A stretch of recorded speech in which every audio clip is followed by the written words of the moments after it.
The book, The Social Media Detox, is a 14-day guided detox designed to help readers unplug and recharge. Here today to tell us more about the book is author Tiege Dooley-Panko. Thank you so much for being here. Thank you for having me, Jaclyn. This is exciting. All right, and you've put something on my head. Yes, we have to address the elephant in the room. I was going to say, we have to talk about this first because it's here. Yes, absolutely. So right now, Jaclyn is wearing a Muse device, and that, what it does is it actually detects your brain waves in live time. So I want to show you kind of what is going on right now with your brain waves. Okay. And then what I thought would be cool is if we could do a little experiment. You could open social media and I'll show you what it does to your brain. Okay. Is that cool? Okay. Yes, let's take a look. So basically right now on this Muse app, you can see different levels. This is delta, your theta waves, your alpha waves. The ones we're going to pay attention to right now are these beta waves. Okay, what color are the beta? They're the purple, dark purple. Okay, dark purple. Okay, so we're paying attention to that. So now, Jaclyn, pull up some anxiety-producing app, okay?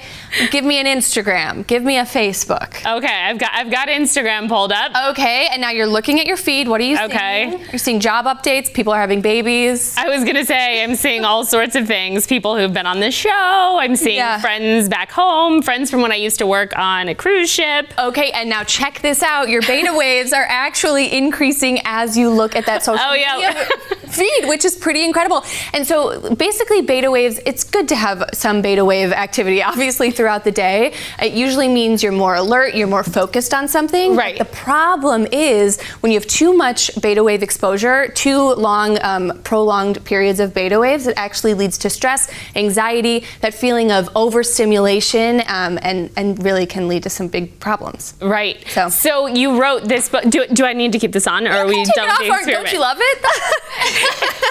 It's so stylish. Yeah, but we did prove our point, which I think is very cool. Yeah, that's crazy how it sort of goes off the charts, like a heart monitor in the wrong direction. Exactly. If you're, yeah. And also it does look at your heart rate as well, and it did increase. Yeah, I noticed that too. Yeah, crazy. Yeah. So tell me about your book. Yes, so my book is called The Social Media Detox. It's a 14-day guided social media detox. So I talked to a lot of smart people, doctors, therapists, people in the academic fields, and basically they gave me a bunch of really great tips and tools to deal with social media dependency, which is something I struggled with myself. And then there's also a lot of mindfulness exercises. So one of the days we talk about FOMO, that fear of missing out. Yes, FOMO I feel like is a really big problem for a lot of people, and I feel like that's what causes the social media anxiety. Absolutely. And so in the book we talk about it, and then we talk about a challenge that you can do, which is reach out to those friends you haven't talked to in a while, get things on your social calendar. Even the idea of making a plan, the action of making a plan and anticipating doing something socially is really good for your brain, and it gets you excited. So it's things like that, it's tips like that in the book that I think are really helpful for people that use it. And so since called Social Media Detox, how much of that 14 days are you not on social media at all? Because I know a lot of people, like, I need it for work, for example. How much of it is completely remove yourself, and how much of it is just tools, like you mentioned, to helping you cope with what you see on social media? And be more mindful. Yeah, absolutely. I mean, the idea is to get off of social media entirely, but obviously for some people that is unrealistic. You think about people that do work on LinkedIn or work in sales. I mean, it's really tough to, totally remove yourself from social media in this digital age. But the idea is to remove yourself from those social platforms when it's personal. So if you have a work account and you have to be generally available from 9 to 5, of course, you have to keep doing that, right. And I'm sure your hours are a little different than that.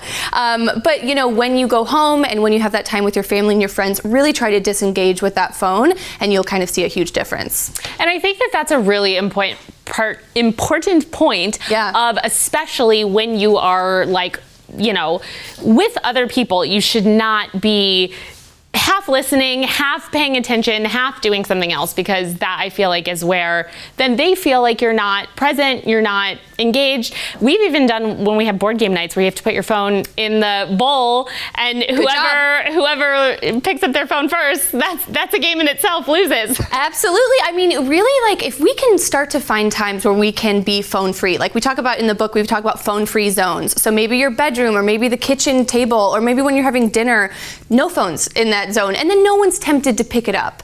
And some people are going as far as to go on trips now, and no one brings their phone, or you at least put them in, in some sort of safe space, and then you look at them in designated times, because it's so overwhelming to always have it. And there's studies that if you have your phone open and by you, your brain is subconsciously thinking about it. So you might not be on your phone. You might think you're doing pretty good because you have it away from you, but you're still thinking about it.